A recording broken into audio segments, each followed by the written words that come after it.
Virtual learners. Learners virtually. Pretty much we're taking the derivative. Remember, this is notation right here, just another notation for take a derivative. We're going to take derivative of e to the x. Derivative of e to the x. It's very easy. It's actually probably one of my favorite derivatives. For whatever reason, I never forgot it. And there's a lot of things in calculus that I had forgotten. But here it is. The derivative of e to the x is?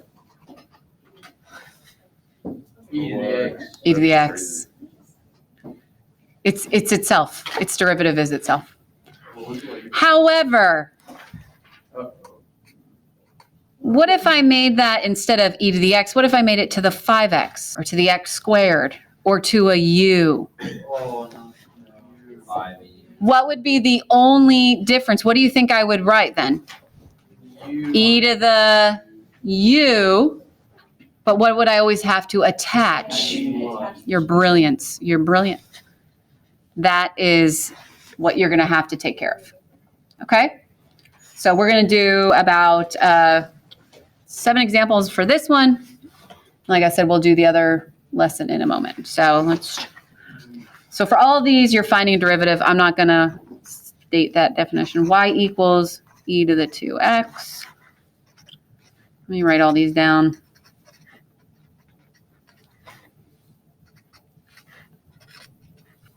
We need a lot of room for these. I mean, it's your world. It's your notebook. Here's the first 4, and then we'll do it.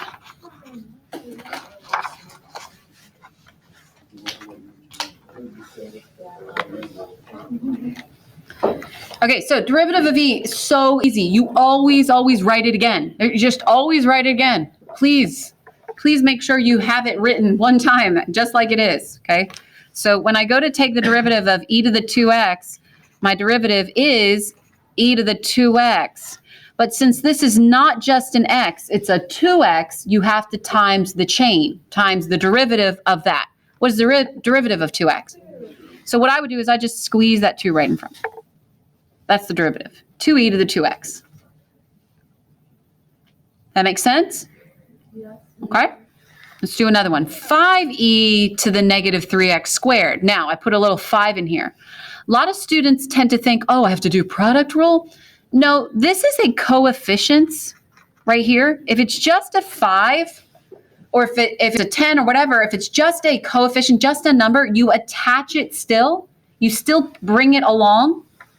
Meaning when I go to take the derivative, I would still rewrite this whole entire thing, just like that. But I'd multiply this by the derivative of what? Right, the derivative of negative 3x squared is negative 6x, correct? Now, what do I do with that negative 6x? Well, I multiply it with the 5. So my final answer in a better looking way would be negative 30x e to the negative 3x squared. Does that make sense? Okay. Write it like it is, attach the chain. Write it like it is, attach the chain. So what do you think number 3 would look like? Let's see. Write it like it is, e to the 2x minus 5x squared. And what would I multiply by? 2 minus 10x. Now, if I didn't put a parenthesis around this, you would be wrong because you would be just saying that the 2 and the e are being multiplied. But this actually would be distributed, but I think that looks terribly messy. What I would actually rewrite it as, I would just rewrite it like with that in the front, and then I always like to put my e in the back. That's how I would rewrite. I would not distribute this because this is such a yucky looking exponent. I would just kind of keep it in the front. You could distribute it. You could go 2e to the 2x minus 5x squared minus 10x e to the 2. You could do that, whatever makes you happy, but okay. And number 4. What have I done in number 4? Product rule. Product rule. This is a product. But wait a second, Miss Upset, up here was a product. Yes, it was, but it was a coefficient, a number, not 5. If it was a 5x, I would have had to do product rule up here. X next to an E is a product rule. But thankfully, it's just e to the x. So the derivative of e to the x is e to the x. The derivative of e to the x is e to the x. Derivative of e to the x squared, you got to do something extra too. But so let's do product rule. First times, what's the derivative of the second? Plus second times, what's the derivative of x? Yay, that was done. Now we got to do derivative of this guy. Hey, what is the derivative of e to the x? Put a little minus. Anything go away? Your final answer is x e to the x. How are you feeling? Fine, great. Okay, let's do these last 3, which are the harder ones. That was just like your warming up one. These are your, I know. F of x equals e to the negative x plus 1 over e to the x. Might as well write 6 here. Find equation of a tangent line to y equals e.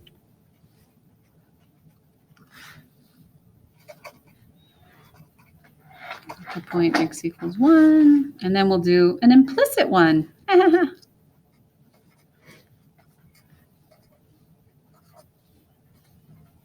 And that'll be it for this little portion.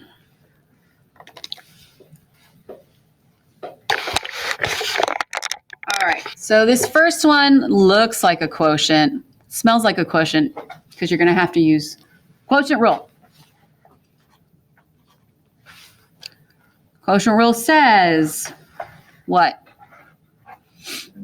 Denominator, which is e to the x, times the derivative of the entire numerator, okay? So what would be the derivative of e to the negative x? What would that be? Negative e to the negative x. Good job. I wanted to see if you could figure it out quicker. Negative e to the negative x, you would do, rewrite this again, multiply by that derivative. What's the derivative of 1?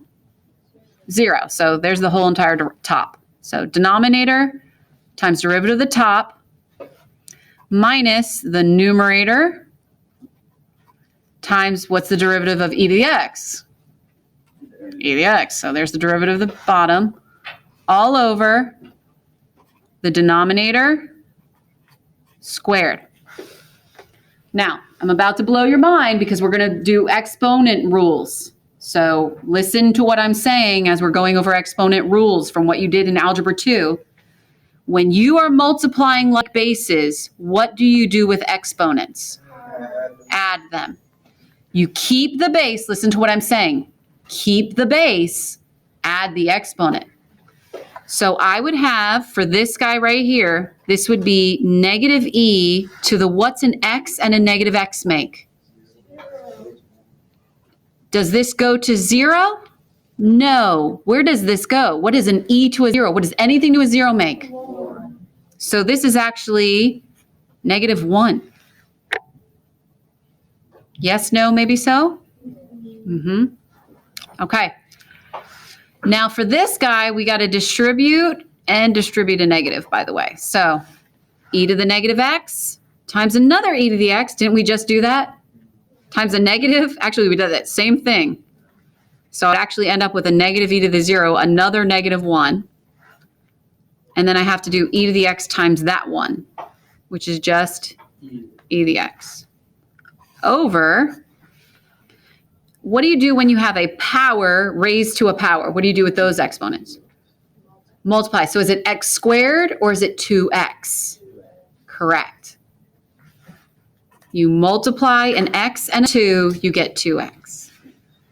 So my final answer for this one is a minus 1, which is a minus 2, plus e to the x, all over e to the 2x. That's the final answer. Did that make sense? I know it's going back to Algebra 2, but when you multiply like bases, you add the exponents. When you do a power to a power, you multiply. Okay. Last two. Find the equation of the tangent line to y equals e to the 2x plus x squared at the point x equals 1. To find an equation for a tangent line, you need a slope and a point. You have half a point. You need to get the other y value, don't you? So plug it in, plug it in. Let's put a 1 here and a 1 here. So that would be e to the negative 2 plus 1, which is e to the negative 1, which is 1 over e. That means you have a point. If I were to write this as a coordinate, I would write 1 comma 1 over e. That's my coordinate. That's where I'm finding the tangent line, at that point right there.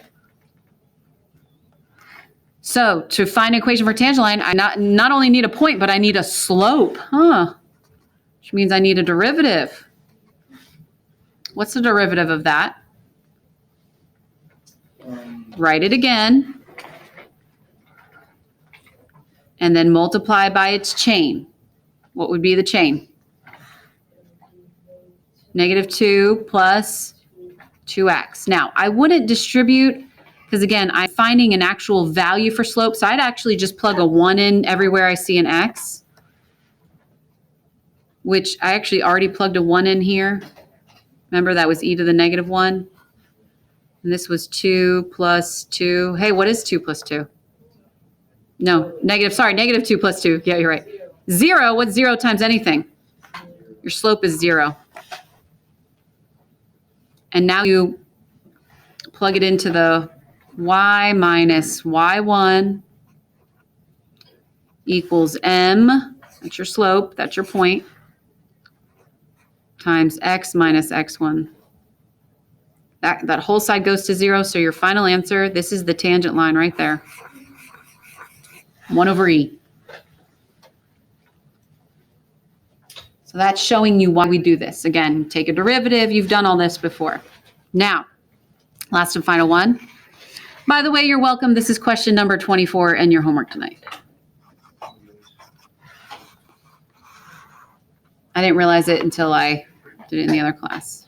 Okay, so this one is very hard to solve for y because you have y as an exponent and y down here, which means we're going to have to do what we just did in our last lesson, which is implicit differentiation. No big deal. Every time you see a y, you take dy dx. So let's start here. Take the derivative of e to the xy. What would that be? E to the xy times this chain, which is a product, which is a product rule. Yes. Love our, guys, you're getting so much smarter. It's not getting harder. You're getting smarter. This is what you know. I know. Sorry. It's Autumn Calabrese from Beachbody, everybody. That's what she says. Product rule. Let's go through it. First, what's the derivative of y?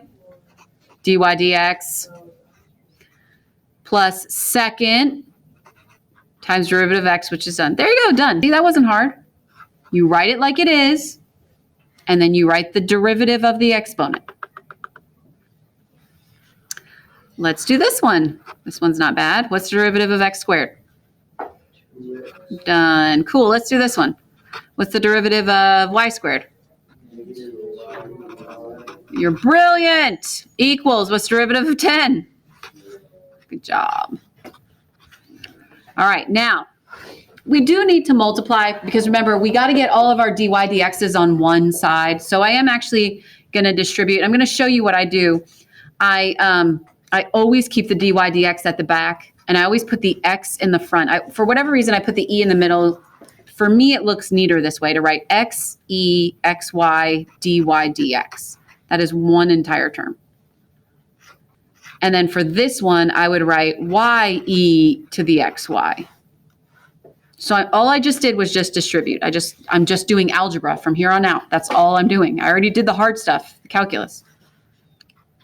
Plus 2x minus 2y dy dx. I just rewrote, distribute, rewrote. Now, everything with the dy dx keep on this side. These two guys don't have a dy dx, move them over. So I know it's a lot of rewriting, but kind of helps me. Keep the dy dx on this side, put negative y e to the xy, and minus 2x. And then I'm really almost done. What do I just have to do? Yeah, factor out and divide. X e to the xy minus 2y. Minus 2x and divide out that whole thing. X e to the xy minus 2y. And I'm just going to circle that. That is my dy dx. And that is question number 24. If you knew how to do that. Did I lose anybody there? It was just, the whole point of ease is you write them again, and then you take the derivative of the exponent. Write it again, take the derivative of the exponent. Write it again. That's all it is for ease. All right. We're going to stop here for a minute. In about probably 10 or 15 minutes, I'm going to do the next lesson, which is actually even easier. And then you're done. You can start the work from home if you want to. Can I go to the bathroom? I should. Yeah. Yeah. Everybody's got to go potty. The potty kind of world. Yeah. Are you guys doing this? Go ahead, Braden. You can go too. Just please don't smoke. No vaping. No vaping. You guys didn't do that before the